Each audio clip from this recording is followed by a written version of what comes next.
My dear friends, often we are curious about our fate, about the lines in our palms. One such line, people say, is the deathline.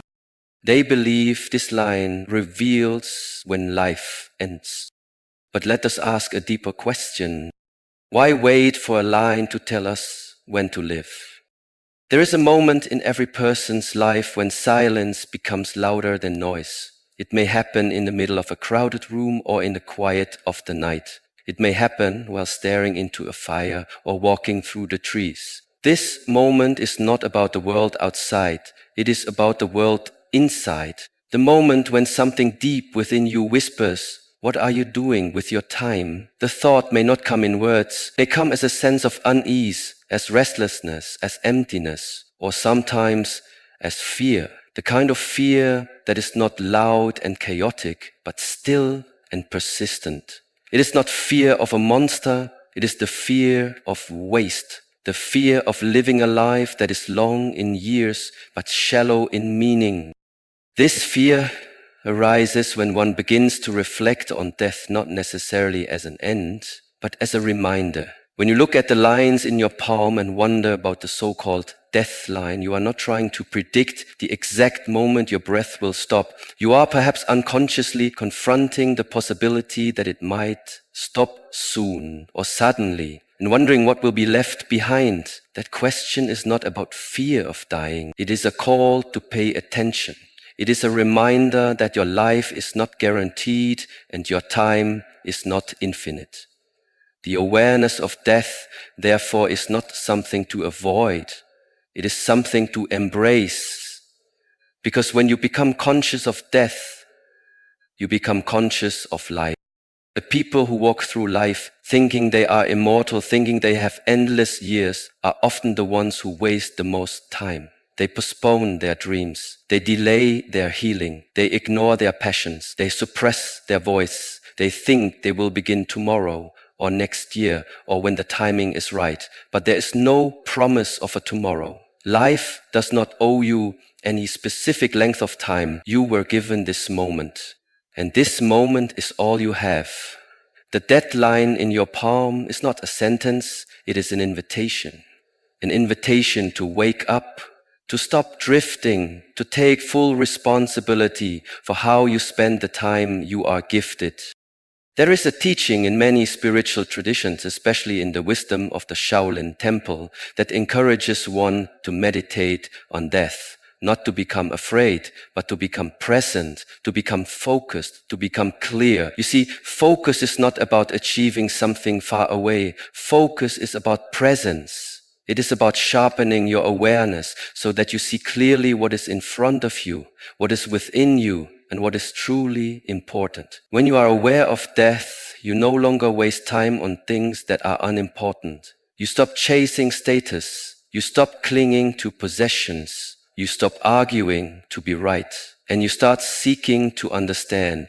You realize that peace is more valuable than victory, that stillness is more powerful than noise, that truth is more nourishing than approval. Most people are distracted, not because they are weak, but because they have not yet confronted their mortality. They believe time is abundant, so they do not protect their attention. They scroll and scroll and scroll. They gossip, they complain, they blame, they stay busy but not effective. They fill their schedules but not their souls. They confuse movement with progress and consumption with purpose. But when the awareness of death enters the mind, not as a panic but as a presence, clarity begins to grow. You begin to see the difference between what is urgent and what is essential. You stop asking, what do I have to do today? And you start asking, what really matters today? This shift does not come easily. It requires discipline. It requires silence. It requires honesty. Because looking into the mirror of death is not comfortable. It reveals where you have been asleep in your own life. It shows you the places where you have betrayed your own values. It uncovers the layers of fear that have guided your choices. But it also awakens something ancient inside you, the warrior who remembers that life is not about comfort, but about meaning, about service, about awakening. when you accept that you will die and that the date is not yours to know, you begin to walk differently, you speak more carefully, you listen more deeply, you take your relationships more seriously, you stop taking your breath for granted. A human life is like a candle in the wind. It can burn brightly, but it can also flicker out at any moment. And yet, in that fragile flame is the power to warm others, to light up darkness, to become a beacon. But that power is only realized when one is fully awake to the reality that this flame is temporary. To live with this awareness is not to be sad. It is to be urgent in the right way. There are two kinds of urgency in life. One is the urgency of fear, rushing, scrambling, trying to do everything at once before it's too late. That is not what we seek. The other is the urgency of purpose. It is quiet, it is calm, it is steady, but it is relentless. It says, I will not waste this day. I will not betray my spirit. I will live so fully that when the final breath comes, I will have no regret. When you look at your palm and see the deathline, do not ask, how long do I have? Ask instead, what am I doing with what I already have? This question brings your attention to this breath, this choice, this conversation. The truth is, the line in your palm is just a symbol. You are not meant to predict your end. You are meant to deepen your beginning. Every morning you wake up is not a repetition.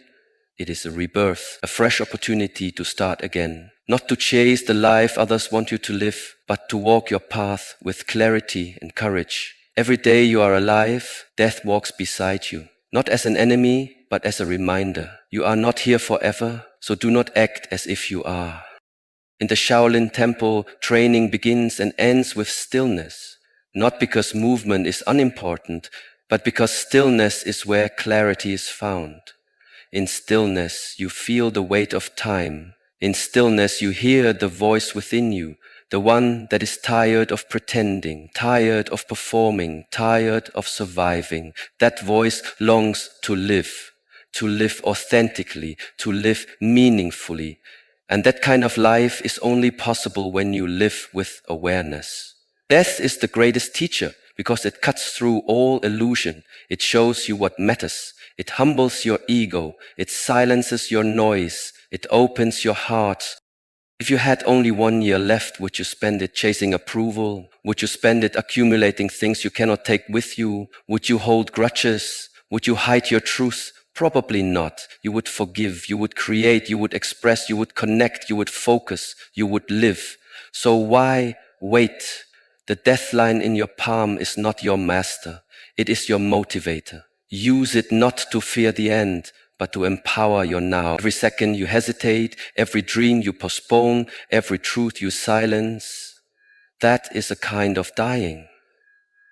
But every step you take in alignment, every act of courage, every moment of real presence, that is a kind of living that not even death can erase.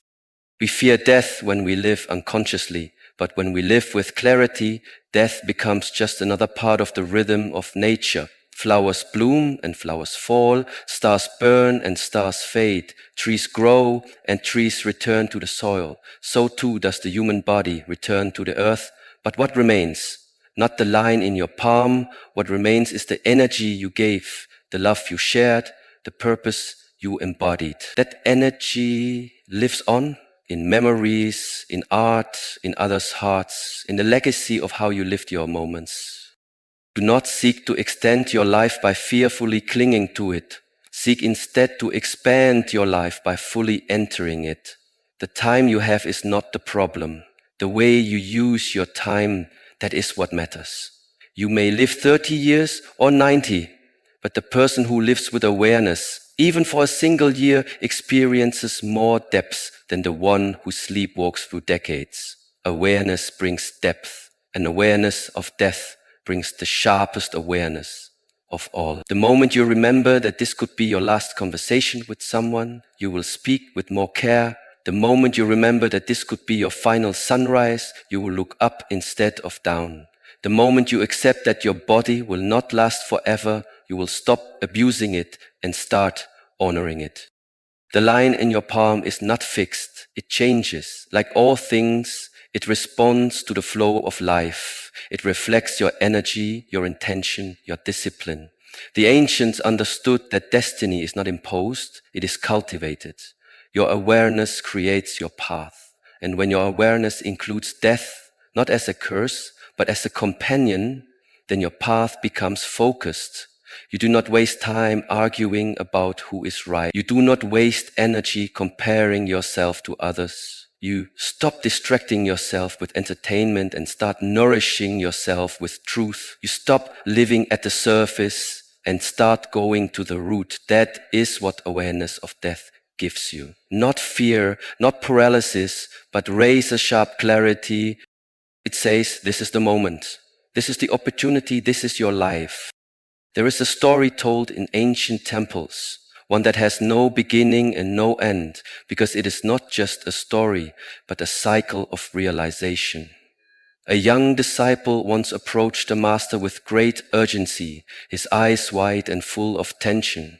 He held out his hand, palm open, and said, "Master, I have read that this line here is my lifeline, and this one, they say, is the death line, and they are short. Does this mean I will die soon? Should I prepare myself for an early death?" The master looked at the disciple's hand, then looked into his eyes and said nothing. The silence was not empty, it was deep, like still water. Then finally he spoke. "Before you look into the palm," he said, "you must first look into the mind. For the palm does not shape your life, the mind does." These words are not metaphor. They are instruction. The ancient practice of reading palms or observing the patterns of the body was never meant to trap people into fixed beliefs about their destiny. It was meant to invite introspection, to reflect how inner choices manifest in outer reality. The palm is not the source of your fate. It is the canvas that recalls the energy you cultivate. To confuse the record with the author is the first error. The palm shows a snapshot. It is not the master, and it never was. Too often we surrender our power to symbols. We see a mark on the hand and believe it defines us. We hear a prediction and allow it to limit us. We read a diagnosis and collapse into despair. But what is the thread through all of these reactions? It is belief. The beliefs we hold become the lens through which we interpret everything. And those interpretations, those meanings we assign, create our actions. Actions become habits. Habits become character, and character over time carves a path through the world. If you believe the line in your hand limits you, it will.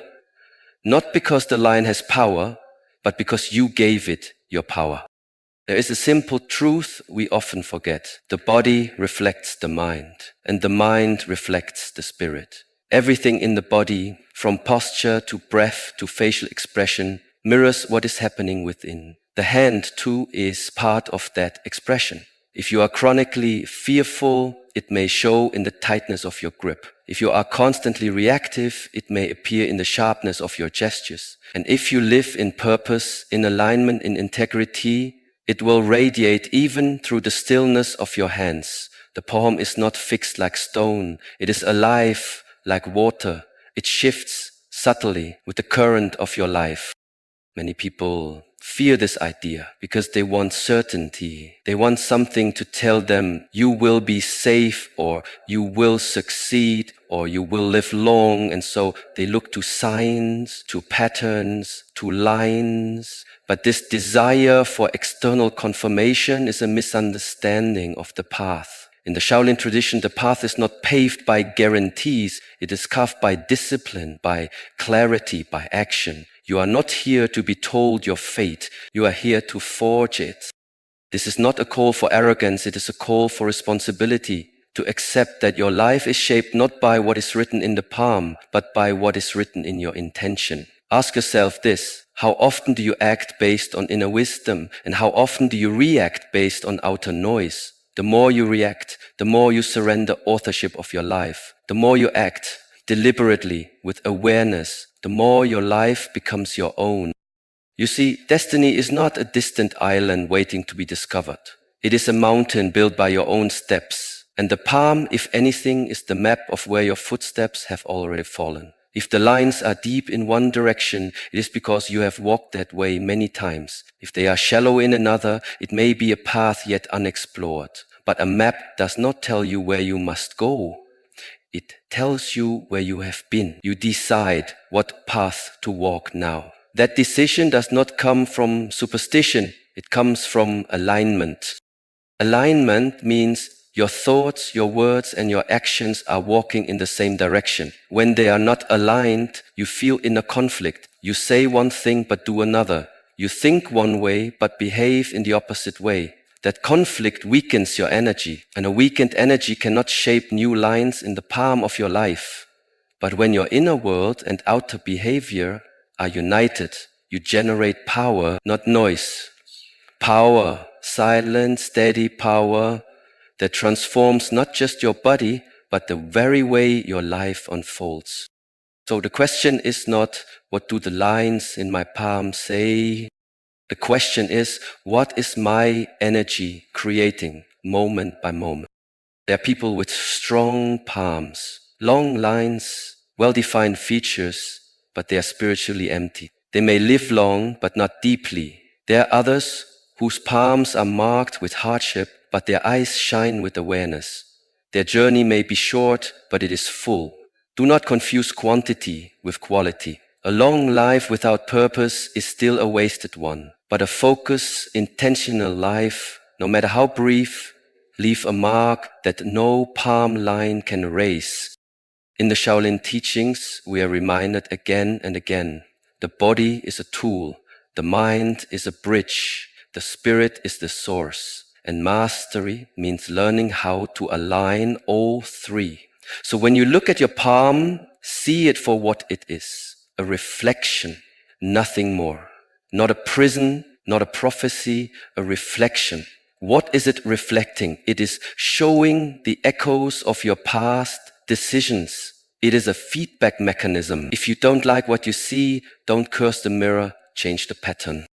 And this is where the true practice begins. Not in changing your fate overnight, but in changing your direction, one step at a time. Every conscious breath you take reshapes your nervous system. Every act of presence rewires your perception. Every choice made from awareness instead of reaction alters your internal signature. You are not who you were last year. You are not even who you were yesterday. You are a river, always flowing.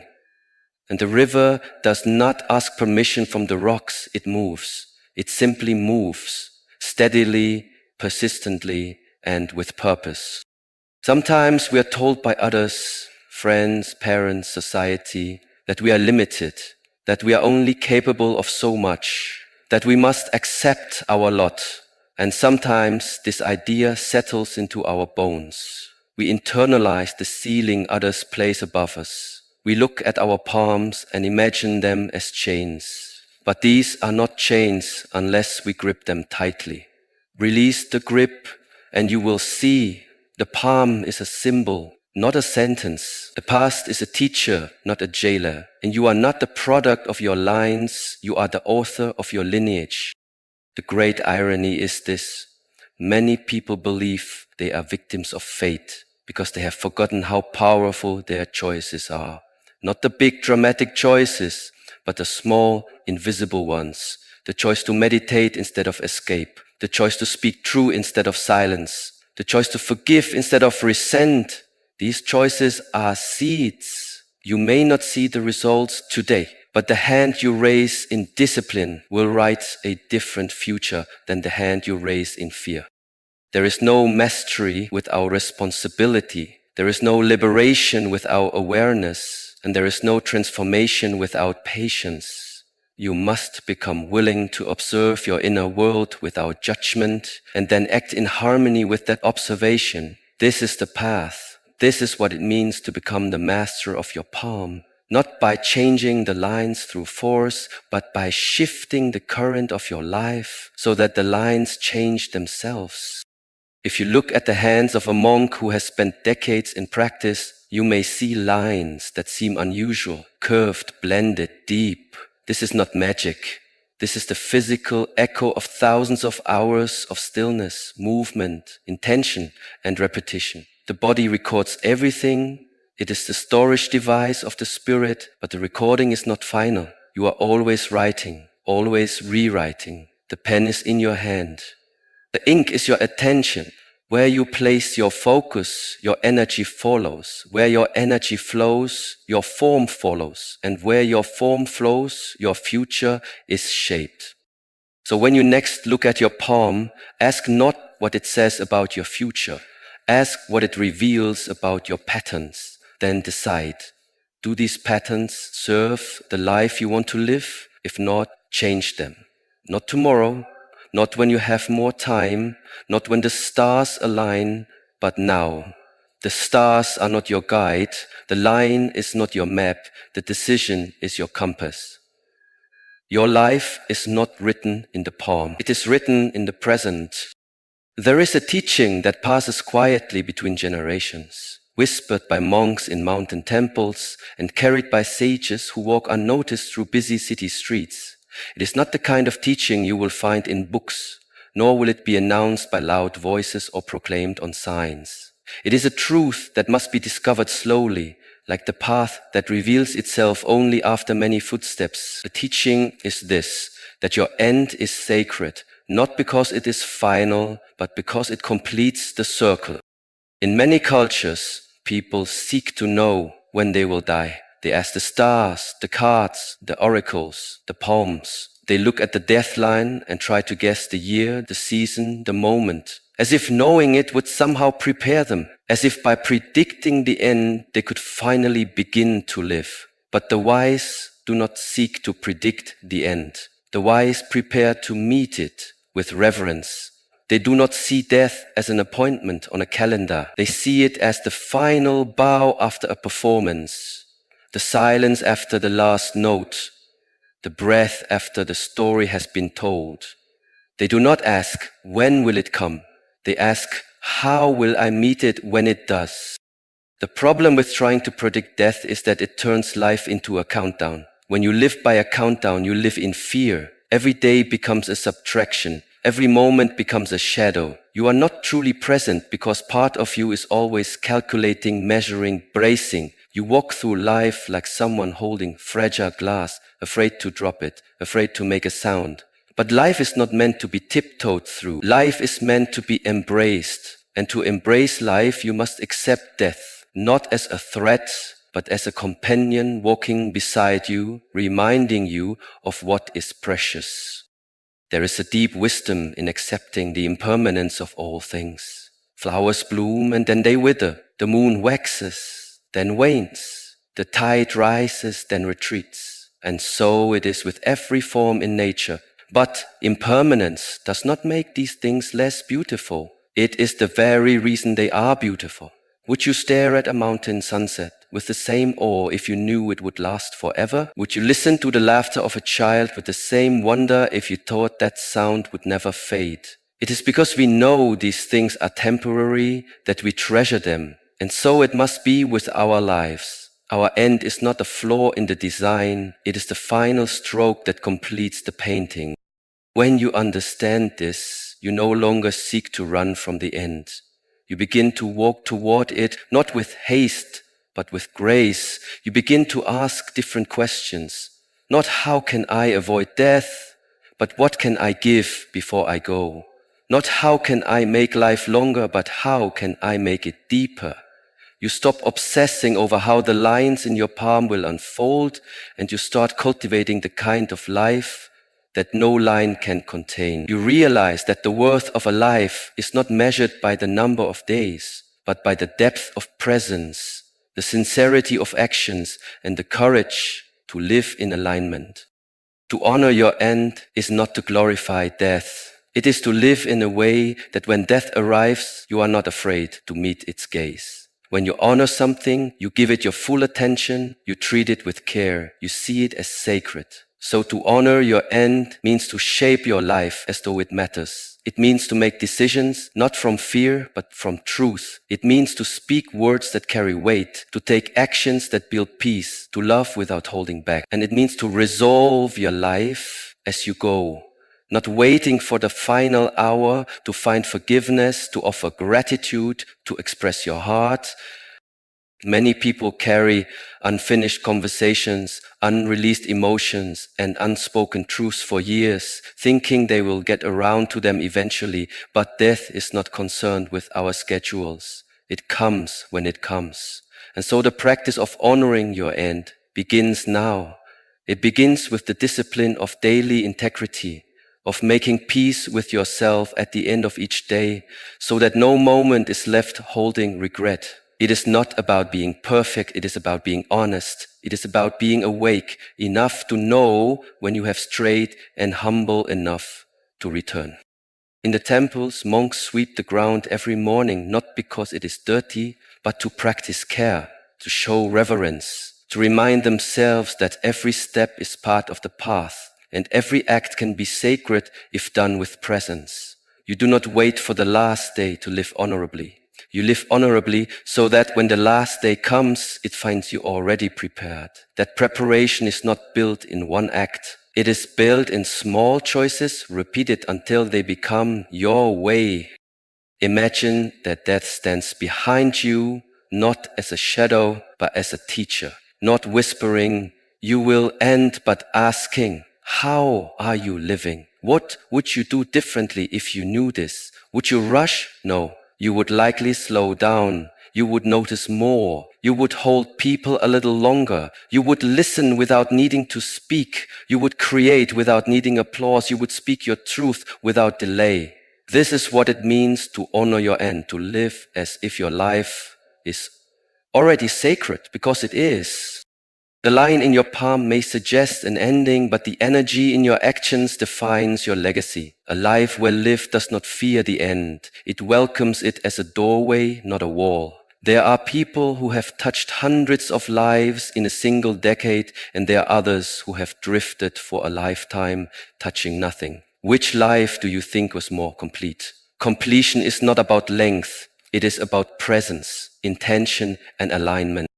One of the most overlooked truths is this: to live with awareness of death is to be more fully alive. When you forget death, you postpone your life. You say, I'll start the book tomorrow. I'll heal the relationship later. I'll take care of my health next month. But when you remember death, you start now. You understand that time is not promised, and so you waste less of it. You understand that people are not guaranteed, and so you love them more fully. You understand that your voice may not echo forever, and so you speak with clarity and sincerity.